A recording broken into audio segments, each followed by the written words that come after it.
Welcome to Chaturvedi classes. आज हम class 11th में जो हम कोनिक सेक्शन का रिवीजन कर रहे हैं उसमें आज हम अगला टॉपिक पढ़ेंगे और हमारे पास आज अगला टॉपिक है हमारे पास हाइपरबोला। हमारे पास हाइपरबोला जो होता है, हाइपरबोला हमारे पास इस तरीके से शेप होता है हमारे पास, जैसे मैंने आपको स्टार्टिंग फर्स्ट वीडियो में बनाया था कि आपके पास इस तरीके से अगर हम दो कोन्स को ज्वाइन कर रहे थे और उसमें जो हम इस तरीके का शेप क्रिएट कर रहे थे वो हमारे पास हाइपरबोला होता है।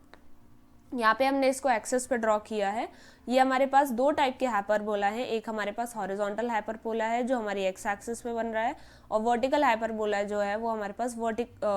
वाई एक्सिस पे बन रहा है। जो हमारे पास हाइपरबोला होता है उसमें हमारी जो एक्सिस, जैसे मैंने आपको एलिप्स में बताया था कि एलिप्स में आपके पास जो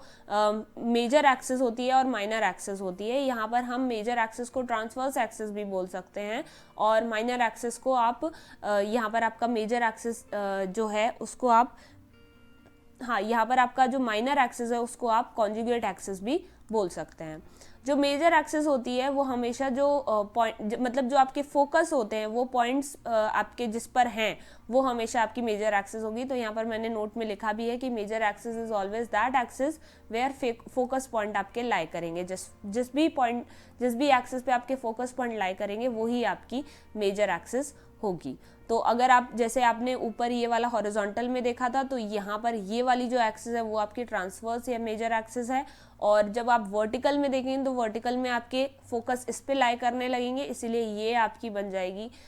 मेजर एक्सिस। और ये होती है आपके पास मेजर एक्सिस क्योंकि इस पे आपके फोकस पॉइंट लाई करने लगते हैं, इसलिए वाई एक्सिस पे इस समय फोकस पॉइंट है, ये आपकी मेजर एक्सिस बन जाती है और जिसे हम ट्रांसवर्स एक्सिस भी बोल सकते हैं। और हमारी ये जो दूसरी एक्सिस जो एक्स एक्सिस होती है इस टाइम पर जब आपके पास वर्टिकल हाइपरबोला है तो उस समय पे ये आपकी माइनर एक्सिस बन जाती है। अब हाइपरबोला में जो आपके पास जैसे कॉन्जुगेट एक्सिस है, कॉन्जुगेट एक्सिस का मतलब आप समझ जाइए कि ट्रांसवर्स एक्सिस जो होती है वो आपके पास मेजर एक्सिस है और जो कॉन्जुगेट एक्सिस है वो आपके पास माइनर एक्सिस की बात कर रहा है। तो length of the minor axis जो होती है वो आपके पास 2a के बराबर होती है। जैसे आपने एलिप्स में देखा था सेम वैसे ही यहाँ पर आप देख सकते हैं कि वहाँ पर आपके पास एलिप्स या पैराबोला में जब हम बात कर रहे थे तो हमारे पास जो डिस्टेंस बिटवीन द फोकस था वो यहाँ पर भी c है, बस यहाँ पर हमारा जो c है वो बड़ा हो गया है क्योंकि यहाँ पर आपके फोकस जो हैं वो थोड़े दूर हो गए हैं। और आपके पास जो b डिस्टेंस है वो पूरा एलिप्स का यहाँ से लेके यहाँ तक का डिस्टेंस है, ये हमारे पास b हो गया है, और a जो डिस्टेंस है वो आपका इस एंड से लेके इस एंड तक का है, तो इसीलिए ये हमारे पास 2a हो गया है। बस इसमें आप देख सकते हैं कि हमारा जो वहाँ पर हमारा a ग्रेटर था यहाँ पर हमारा c बड़ा हुआ है। तो यहाँ पर हमारे माइनर एक्सिस जो है माइनर एक्सिस a इसीलिए हो गई है क्योंकि a हमारा यहाँ छोटा हो गया और b हमारा यहाँ पर बड़ा हो गया है। तो यहाँ पर आपके पास जो ट्रांसवर्स एक्सिस है उसका अगर आप देखेंगे, कॉन्जुगेट एक्सिस जो आपके पास माइनर एक्सिस है उसका 2b रहेगा और मेजर एक्सिस का आपके पास 2a है, और distance between focus same as it is आपके पास c रहेगा। ये जो चीज़ है आपके पास ये सेम आपके हॉरिजॉन्टल के लिए भी हाइपरबोला के लिए यही रहेगी और वर्टिकल हाइपरबोला के लिए भी आपकी यही। और यहाँ पर आपके पास जो सेम होता है हॉरिजॉन्टल और वर्टिकल दोनों के लिए आपके पास ये चीज़ जो माइनर एक्सिस मेजर एक्सिस और डिस्टेंस बिटवीन द फोकस जो रहती है वो आपकी सेम रहती है।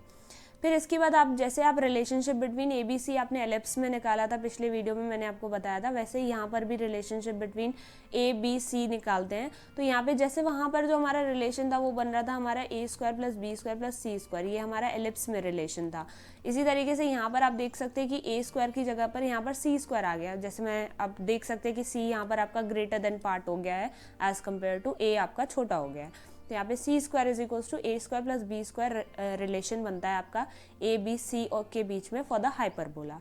सेम जैसे आपने इसेंट्रिसिटी वहाँ पर एलिप्स में निकाली थी, यहाँ पर भी इसेंट्रिसिटी आपकी c अपॉन a बनती है। अब कहीं पर भी इसेंट्रिसिटी दी हो तो अगर आप पहचान सकते हैं कि उसकी इसेंट्रिसिटी ये एलिप्स की इसेंट्रिसिटी है या हाइपरबोला की इसेंट्रिसिटी है, उससे देख सकते हैं आप कि जैसे आपकी जो हाइपरबोला की सेंट्रिसिटी होती है वो हमेशा ग्रेटर देन 1 आती है, तो उससे आप पहचान सकते हैं कि ये सेंट्रिसिटी हाइपरबोला की ही है। फिर वही सेम जैसे आपने लैटिस रेक्टम वहाँ पर निकाला था एलिप्स का, इसी तरीके से यहाँ पर भी लैटिस रेक्टम का सेम फॉर्मूला आपका बनता है इसका हाइपरबोला का 2b स्क्वायर अपॉन a। जैसे आपके पास दो हाइपरबोला है, एक वर्टिकल हाइपरबोला है एक हॉरिजॉन्टल हाइपरबोला है, तो दोनों की जो इक्वेशन होती है वो भी आपके पास अलग अलग बनती है। एलिप्स में आपने देखा था X square upon A square plus Y square upon B square, बीच में प्लस लगा था और यहाँ पर आपके पास जो हाइपरबोला की इक्वेशन है उसमें आपके पास माइनस लगा हुआ है। यहाँ पर आपकी ये इक्वेशन बनती है फॉर दी हॉरिजॉन्टल एलिप्स और ये इक्वेशन बनती है फॉर दी वर्टिकल एलिप्स। जो वर्टाइसेस होते हैं आपके, वर्टाइसेस का मतलब है इसके जो डिस्टेंस है, ये जो कोने हैं, ये वर्टाइसेस जो हैं इसके, ये आपके पास प्लस माइनस a,0 है क्योंकि ये आपके पास एक्स एक्सिस पे है या वाई एक्सिस पे है, इसीलिए इसके कोऑर्डिनेट आपके पास 0, प्लस माइनस a है। फोकी आपके पास जो फोकी होते हैं उसके अगर कोऑर्डिनेट देखें तो वो आपके पास प्लस माइनस c,0 है क्योंकि डिस्टेंस बिटवीन द फोकी आपके पास प्लस माइनस c,0 होता है। और हाइपरबोला में आप ये ध्यान रखेंगे कि जैसे आप इक्वेशन देख रहे हैं तो एक तो सब्ट्रैक्शन देखेंगे तो आप समझ ही जाएंगे कि हाइपरबोला की इक्वेशन है, और दूसरी चीज़ जैसे आप एलिप्स में देख रहे थे तो वहाँ पे मैंने कंडीशन बताई थी कि हमेशा आपका a जो होता है वो ग्रेटर देन 1 होता है आपके पास एलिप्स की इक्वेशन में। यहाँ पर आपके पास जो a होगा वो हमेशा पहले लिखा जाएगा,